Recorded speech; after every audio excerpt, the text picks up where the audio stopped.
The data is very important for me. Then obviously, I mean, technology for many companies is still a challenge from a commercial perspective, right? Whilst it is, I guess, palatable, depending on your use, because a lot of this is subscription pay for use, and you can get different models. The reality is, for medium-sized businesses,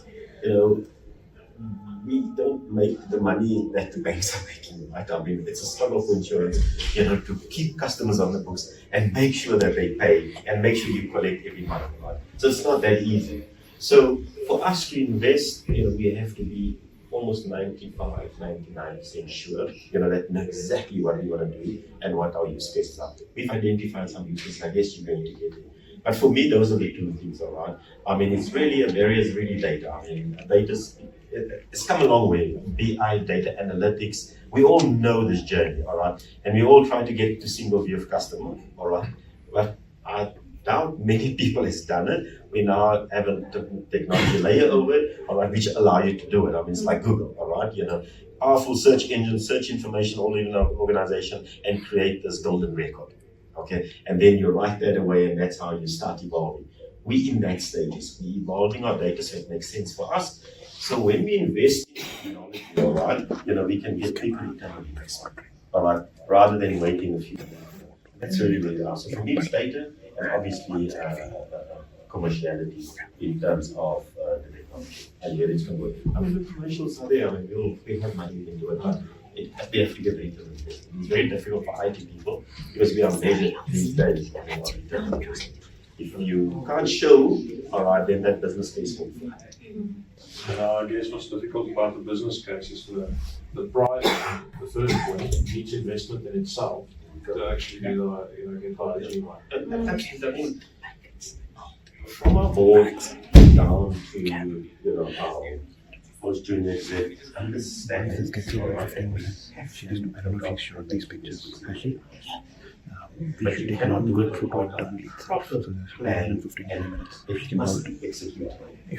Gone are the days where you can buy software, let it lie there, all right, for 3 years, and then you realize, I'm only using 10% of it. Okay, maybe I should use more. And by then, I mean, the vendors push up the price and gave you more capabilities which you need to license for. I mean, we don't have that luxury. Okay, so it is very important that we are very clear on how we're going to execute. Hence, we'll get to your next questions in terms of what was our use cases, what we're looking at, and how do we see it, for those use cases, and obviously the timeline. Cool. Looking forward to that. Yeah, so I think some of the challenges I've certainly had is around the bureaucracy and the way that the organization is set up from a legacy perspective, which creates obstacles or barriers to implementing AI in the way that we envisage AI to be used in the organization. So we see AI as being implemented across a full value chain, and that full value chain spans multiple divisions and departments with multiple different managers and heads of department that each have their own ideas of how they want to use AI and that sometimes clash with our understanding of how we want to implement it.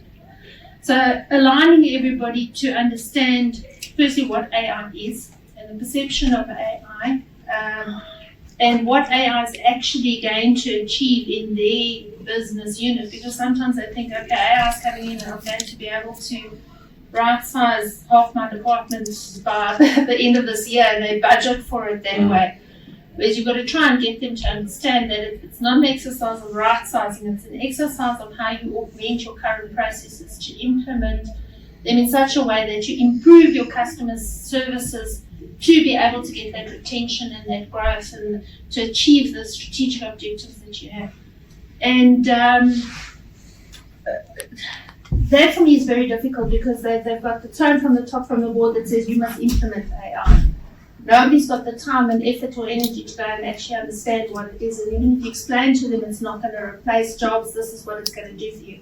It's like they hear it, but they're not understanding it. So I think there's a level of understanding there that business has not quite grasped. The bureaucracy and red tape that comes from a lot of legacy within the business. And then lastly, I think I echo your sentiments about the LSM and from a client perspective. So you might spend a lot of time and effort, which we've seen, implementing chatbots and things to make customer service better, and you believe your members engaging one way until you actually start engaging with them through the chatbot, and you get, this thing sucks. Right? And you think this is, it's gone through testing in the works, and you know, through testing and everything, you've gone through every kind of test imaginable, and it works perfectly. Every kind of scenario you can think of, this thing can outperform your best staff member until it hits the first member, and your chatbot is, I don't understand what you're asking me. So the real implementation of AI from an investment, a turnaround time to market, expectation, and what it's actually delivering in our market is worlds apart. Maybe just before you just to comment, who's from a bank? I was with FNB, like you guys, I mean, obviously you've heard about the FNB app, and you know how people rave about it. I mean, when I was in the bank, that was the strategy. At first, okay, it doesn't matter what you do. We put everyone put all our products on the app. And when I got to client and I'm asking, so they're like, brilliant, app's great, you know, we're gonna put everyone on the app. Our customers doesn't have data. Yeah. Right. It changes the whole mindset. I just wanted to mention that because, you know, you need to have an outside in, you know, perspective. Customer first, all right. When you understand what your customers want, then you realize you can put all the technology in front of them. They may not use it. All right. So we have to be smart. Okay. Yeah, I think that kind of probably helps with maybe if, you know, in answering your question, like some of the things that we've had to kind of go through on our end. It's been a kind of a multi-pronged approach in terms of wanting to clean data, because we understand that if that's that a non-starter if it's crap data, but also then how do you balance making sure that your stakeholders internally understand what investment is expected to bring in, but that it's not an overnight thing. So it's been about balance with us where we embarked on a multi-component, we embarked on this clean our data. And I think the challenge that we touched on where brokers sometimes are not so forthcoming giving you their data, whether it's because they think it's the customer, whatever the case is, right? But they just want to give you a name and that's it. So that's been a big challenge for us. But it's also allowed us to kind of like focus a little bit, right? And again, this is where some of the multi-pronged approaches. Let's clean the data we currently control. And additionally, let's highlight smaller cases of whether it's AI and credit control, which is something that's internal, if we focus on that. So we've actually seen some really good gains on our end where we've just, you know, partnered with some of the other Holland international countries to lower the cost item. We've got a team to develop a little POC for us, and then shows how you can quickly get like a 50% gain from an efficiencies point of view. And this is again not about right-sizing half the team, but actually freeing up time for some of the team members. So all of a sudden, people are saving 50% of the time because the bot is helping just one section of the business, which then makes it easier when you make a case at the board level to say, hey, we've actually seen really immense gains here. And then all of a sudden, okay, then let's pilot another section of this finance team. Because again, you're still just internal, but you're already getting gains that improve your internal customers' perception of AI. It's educating them on, hey, this is actually not so bad. But then you're also trying to get your people who are externally facing to soon, and it's not straightforward, it's not easy, but to then have an appreciation of what clean data is about, so that they can actually get better at bringing in better data. And I know our head of ops here, it's been a conversation we've had forever where she wants people, because it's making her life difficult when now she has to deal with claims, there's all of gaps, data is not where it should be. So that's one of those things where we know that it's a process, but we are then trying to kind of like segment it into pieces that allow us to manageable chunks, also knowing that it's a long game to actually get 100% clean data in the entire organization. So I think for us that's the challenge, but we also try to kind of devise strategies that allow us to kind of take steps bit by bit, but also be showing the stakeholders that this is actually not a bad thing to kind of keep setting funds aside for, because the gains will be immense. Yeah, the data quality is something that comes up every time we ask this question in our tables. It's key. So just the last point you made, kind of the first point you made, I'm going to go to the just skip to strategy alignment and return on investment. it sounds like almost, so you've got the problem statement of, the legacy organization, but in that there's something with regards to strategy and shared vision, right? It seems like either it's because you guys divided it, it's cheaper, you can experiment easier, or have you solved? I mean, basically the question is this: how do you align AI to strategy? Are there ways that we should approach it better, being either a technology organization, a digital organization? You've got a board, there's people from the top just saying we have to do AI because we want an article in the... How do you solve this? How do you align AI to strategy? I think in my head, it's definitely not about let's do AI. Right? Yes, I've heard being in the board way that's referenced, but I think for me, the idea is to always start with the end in mind. And I think one of you talking about solving for the customer, right? So if you're talking about a customer experience that's enhanced, improved efficiencies, whether it's for your internal or external customers, what does that look like? Because our market is different in, let's say, for example, slightly behind from South African point of view. But I understand that it doesn't mean immediately that you get to the fanciest gadgets that you see on American television, right? So then the question is, what does that look like? And you take those steps. And sometimes, yes, somebody wants AI immediately because they've read about it, they think it's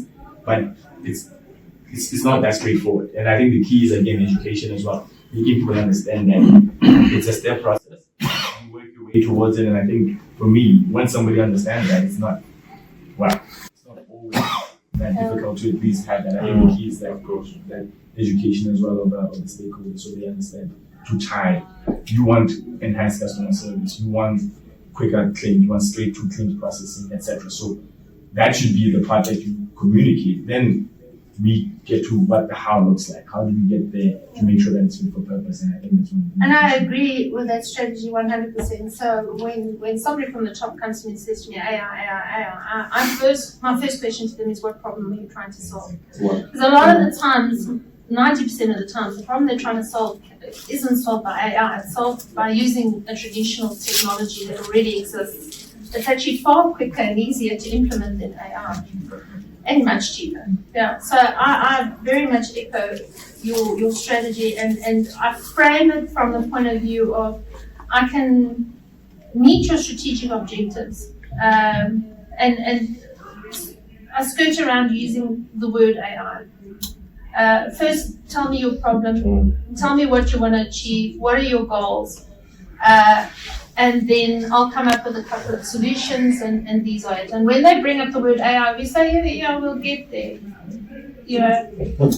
sort it out. But where we can interweave AI in, so your IDP solution, for instance, then that solves quite a big one for us in getting a lot of documentation and it solves some of the issues around clean data. That for me is one of the biggest pieces that we can bring into our solution to try and speed up or bring those efficiencies into our claims process. And if somebody comes and says to me, what is that? I say it's IDP, what is that? Okay, it's your AI. Whether they know or don't know makes no difference. As long as they hear the word AI, they find they're happy with that. Call it achievement. Yeah, in the old days it was OCR. They always say that tech is never new. It's old. It just gets a new name. And I've heard that from a number of people over many years. And I think it doesn't matter what you call it. As long as you've got the right tech to bring the right solution, in the right budget, the right time, it's good enough. So you mentioned cheap. You mentioned right budget. So how do we measure the success of AI? Should we now apply? So there's a view that you have to, there's hygiene, there's the appropriateness of it. But what are the key things, if you then identify a use case, what are the key things that you should look out for? And you guys have mentioned some of it. I mean, I'm just a little bit more explicit. Give an example. I mean, insurance is rich in general kind of capabilities around. Those oaks crunch data, crunch numbers, and they come up with everything, and they'll always ask you for more data. They're big users of Excel. Right? The challenge if you see in organizations, especially like ours, actuarial people who is all being data scientists almost are doing mundane task because we haven't given them the right tools. AI will solve that. Okay, if we set it up properly, the data AI can probably help them with 80% of the day-to-day tasks. So that for me is me employing a lot of actuarial guys and we employing now starting to get data science. These are some of the reality is if you use AI properly in the actuarial function, alright, you can get much more value from the actuarial field. Okay, and it will keep them a lot more interested and they learn a lot more. I mean, what we need to understand is, we need to understand our own internal data. We produce a lot of data, and that's what they use. But you need to enrich it and enhance it with external data. So that's more historically, so you need to look at, because that's what they do. They look back and then they look forward, all right? And that is all data. So your question is, how do you show return on investment? Yes. Return on investment is, our actuarial team we've given 50% back of their capacity, all right? They can now scale and they can do a hell of a lot more, with what they have, all right? And that's one of our use cases. I mean, that's something we are looking at. And that is not, operationally is not going to solve anything, but operationally within the actuarial department, it's going to solve many. It's massive. As a consumers, they do finance, they look at ops, they look at claims data, they look at, commissions, they look at everything. Typically AI use cases are somebody goes and try and find the volume. Where's the volume? It's not necessarily always the volume where the value sits. And that's the key for us. I mean, look, there's lots of other use cases, but that, if I can solve that for our team, that would be magic. All right, because I mean, to my point, these resources, this capability cost, all right, and you can't hold on to them, you can't have a lot of them. So we need to make it really valuable.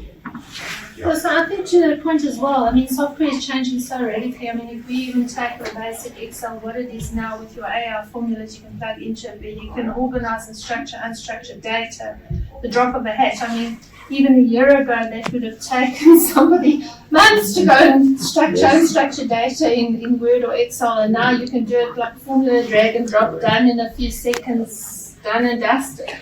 I think the challenge is re-looking at job roles and activities within that job role and re-looking at the tools, and I think you mentioned it, providing the correct tool for the correct person to be able to do their job efficiently. And I think we definitely measure ROI in terms of how much efficiencies have we gained in each of those roles to free up space in that role to be able to accommodate additional or other types of functions to improve or augment our current services. So I think, I don't think I've ever come across a situation where we can honestly say that we are at 100% in customer service and we are at 100% in cleaning up, making sure that our complaints are like at a minimum and whatever. The only way that we can truly get that is by freeing up the time of the people, because people have become multitask, multi-skilled. There's gone are the days where somebody was employed in a job role and they only focused on that. These days, job roles span multiple divisions, and so you might have somebody that's sitting as an actuary, but he's actually performing other functions as well, which you mentioned. And even your junior level, so it's somebody that's in admin, but they're actually outperforming what a traditional admin person might be doing. They're doing other roles and other functions.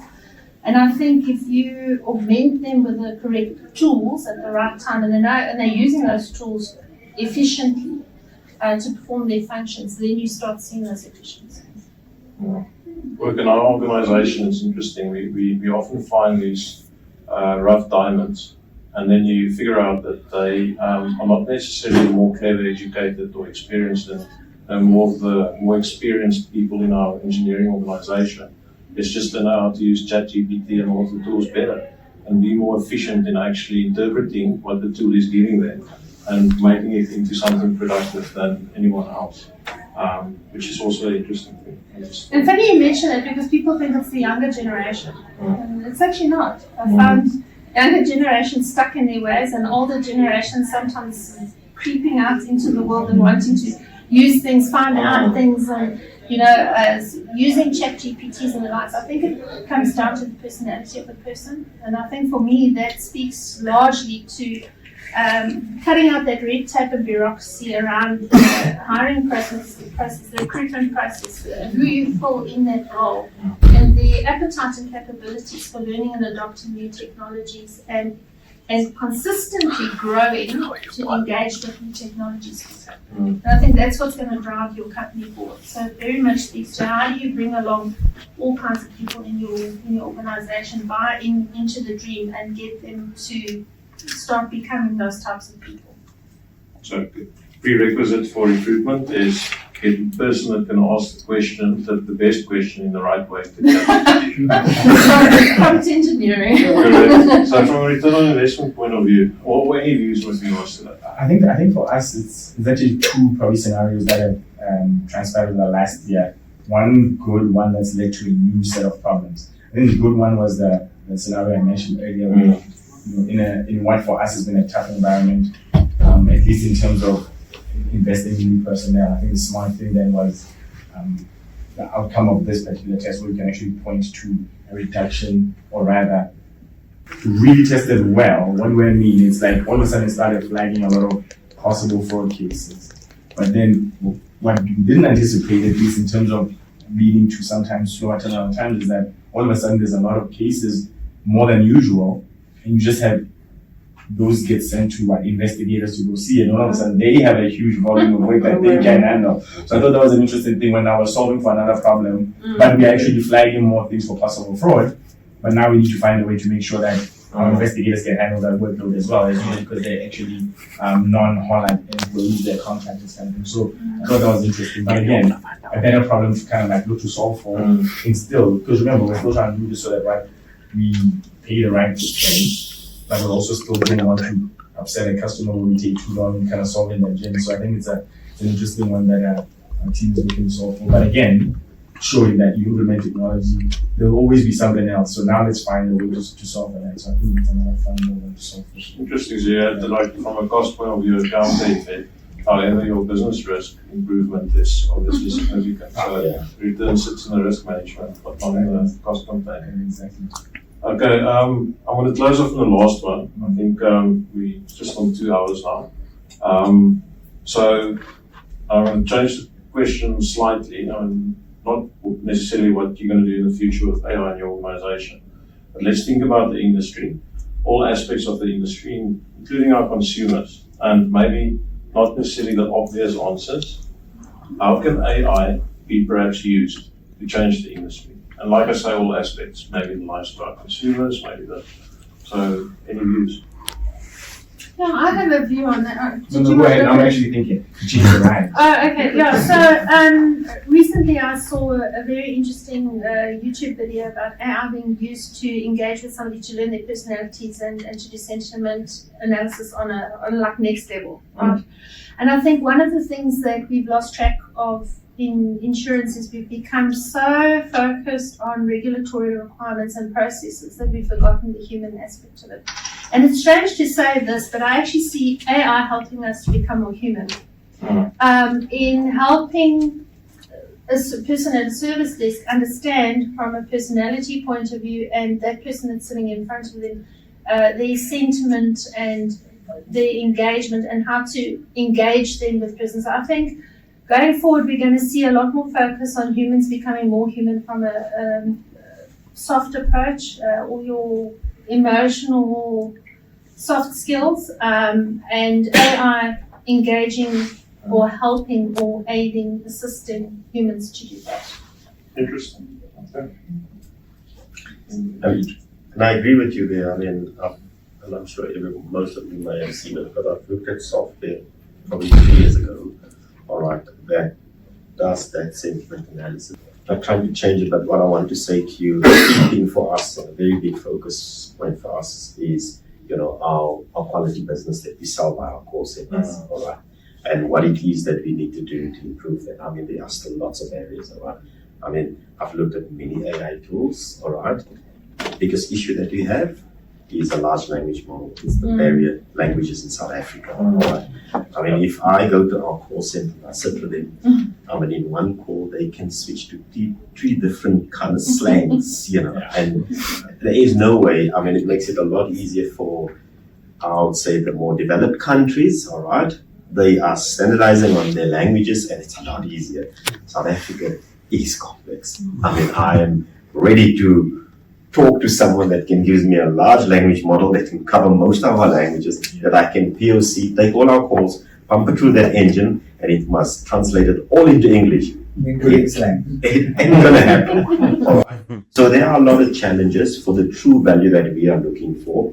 I mean, I don't see AI adding direct value to customers. It's augmented, all right? We will use it as an organization to come up with innovative ways as to how we bring it together to deliver service to you. I mean, as a customer, I mean, we all have different needs, all right? I mean, I am at my best when I sit in front of my TV, I'm on WhatsApp, and I'm doing my stuff, and I don't want to be disturbed. So WhatsApp is certainly a platform, all right, which we've all adopted, which we all need to embrace even further and provide more functionality and capability. And it's there, all right. The reality is the language is an issue.